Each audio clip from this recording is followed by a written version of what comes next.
দিবেন, ঠিক কিনা?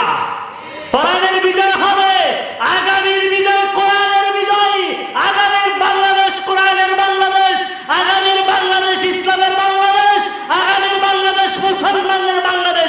জোরে বলেন ঠিক কিনা? বাতিল যতই ষড়যন্ত্র করুক না কেন, আল্লাহ পাক একের পর এক বিজয় দান করতেছেন। আপনারা দেখেছেন ডাকসু, জাকসু, রাকসু, যত বিশ্ববিদ্যালয়গুলো আছে সব বিশ্ববিদ্যালয়ে কোরআনের সৈনিকেরা সফলতার সাথে উৎসর্গ করেছে জীবনকে।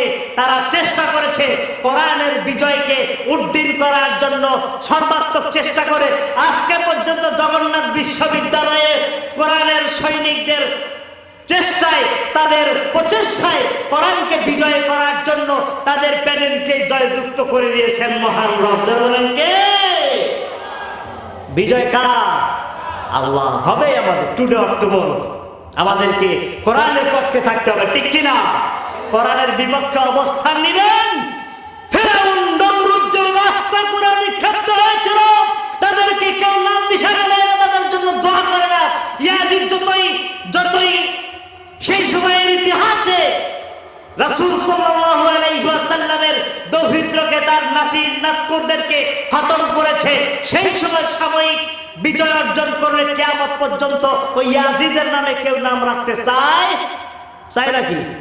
চায় না। সুতরাং তারা যেমনিভাবে ইতিহাসের রাস্তা ঘুরে নিক্ষেপ হয়েছে, কোরআনের বিরোধিতা যারা করবে তারাও এইভাবে নর্দমায় নিক্ষিপ্ত হবে।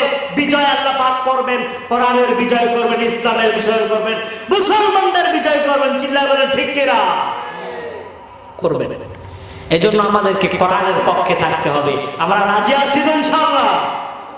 কোরআনের পক্ষে থাকবো ভাই, কোরআনের বিপক্ষে আমাদের অবস্থান যাওয়া যাবে না। আল্লাহ পাক রব্বুল আলামিন কোরআনকে বিজয় করানোর যে সুযোগ আমাদেরকে দিয়েছেন, আল্লাহ বলছেন আকুল জাআল হক ওয়া জাহাকাল বাতিল ইন্নাল বাতিলা কানা যাহুকা।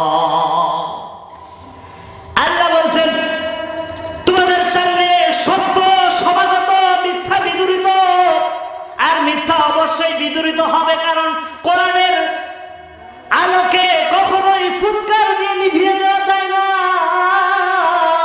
কারণ এই কোরআনের ফুৎকার দিয়ে নিভিয়ে দেওয়ার সুইচ আল্লাহ দুনিয়ায় রাখে নাই, এটা রেখে দিয়েছেন আল্লাহর কাছে। সুতরাং আল্লাহ যেদিন নিভাতে চাইবেন সেদিনই নিভবে, কিন্তু কোরআনের আলো কখনোই আল্লাহ পাক নিভিয়ে দিবেন না। লিউযহিরাহু আলাদ-দীনি কুল্লিহি ওয়ালাউ কারিহাল মুশরিকুন।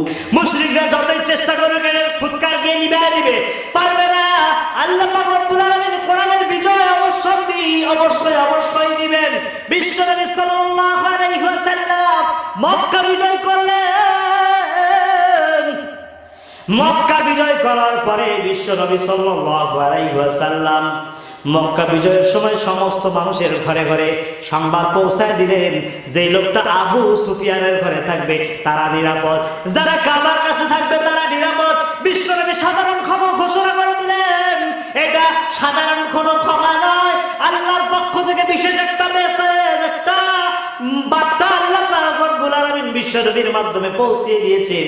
এবং আমাদের উপরে যারা নির্যাতন করেছে, যারা জুলুম করেছে, তাদেরকে আল্লাহ পাক রব্বুল আলামিন আমাদের উপর জুলুম করতে করতে এক সময় আমাদেরকে নিষিদ্ধ করার ষড়যন্ত্র যখন লিপ্ত হয়েছে, আল্লাহ বলছেন ওদেরকে নিষেধ করা যাবে না, বরং আল্লাহ যেহেতু আমি কোরআনের বার্তাগুলো প্রচার করে, সুতরাং ওরাই থাকবে, তুমি বাংলাদেশে নিষিদ্ধ হয়ে যাবে।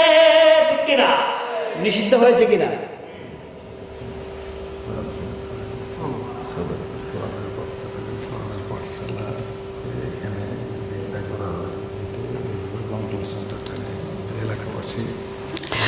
আল্লাহ পাক রব্বুল আলামিন এমনি ভাবে কোরআনের পক্ষে আল্লাহ পাক কাজ করার আমাদের তৌফিক দান করবেন না। আমিন। এই যে কোরআনের মাদ্রাসা, এখানে একটা দাখিল মাদ্রাসা, কোরআনের মাদ্রাসা, কোরআনের প্রতিষ্ঠান, এবং এখানে একটা নতুন প্রতিষ্ঠান হচ্ছে, উদ্যোগ নিয়েছেন আপনারা। অনেকদিন বন্ধ ছিল শুনলাম, আবার চালু হয়েছে। এটা ভালো না খারাপ? কোরআনের পক্ষে আমাদেরকে কাজ করতে হবে, কোরআন নিয়ে আমাদেরকে কথা বলতে হবে, কোরআনের পক্ষে আমাদেরকে কাজ করতে হবে। আমরা আছি, রাজি আছি তো ইনশাআল্লাহ।